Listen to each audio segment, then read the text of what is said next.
अन्तिम पटक तपाईले काम नगरी बसेको दिन कुन थियो? यदि तपाईलाई सम्झिन गाह्रो भयो भने यो भिडियो तपाईको लागि हो। व्यवसायको सुरुवातमा मलाई 12 घण्टा, 14 घण्टा, इभन 16 घण्टा काम गर्नु पनि सामान्य जस्तो लाग्थ्यो। सातौं दिन काम गर्नु गर्वको कुरा लाग्थ्यो। बिदा लिनु भनेको कमजोरी जस्तो लाग्थ्यो। जबसम्म म थाक्दिन तबसम्म त व्यवसाय अगाडि बढ्छ। थाक्ने शरीर होइन रहेछ, निर्णय गर्ने मन थाक्दो रहेछ।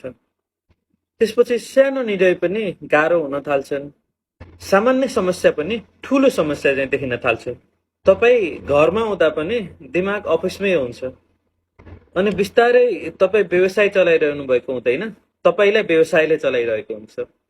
मैले एउटा कुरा बुझे, बर्नआउट धेरै काम गरेर मात्र हुँदैन। धेरै समयसम्म सबै कुरा एक्लै बोक्ने प्रयासले गर्दा हुन्छ।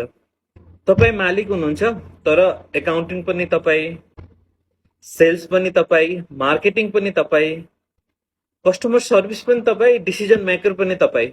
सबैभन्दा ठुलो कुरा, सबै चिन्ता पनि तपाईको। त्यो भार कुनै दिन शरीरले होइन मनले बोक्न छोड्छ। त्यो बुझेको दिन मैले आफ्नो सोच परिवर्तन गरेँ।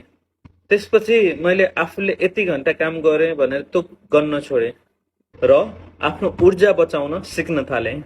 किनकि व्यवसायलाई तपाईको समयभन्दा धेरै तपाईको स्पष्ट सोच, क्लियर माइन्ड चाहिन्छ। मैले सिकेको एउटा ठुलो पाठ यही नै हो।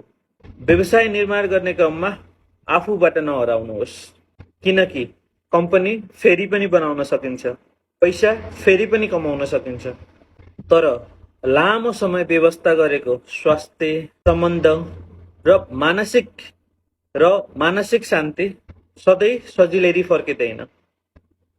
र अन्त्यमा मैले बुझेको एउटा कुरा, सफल व्यवसाय भनेको मालिक सबैभन्दा धेरै काम गर्ने व्यवसाय होइन। सफल व्यवसाय भनेको मालिक बिना पनि चल्न सक्ने सिस्टम बनाउन या फिर सिस्टम बनाउँदै जाने व्यवसाय हो। फलो गर्नुहोस्, यो डे 17 हो।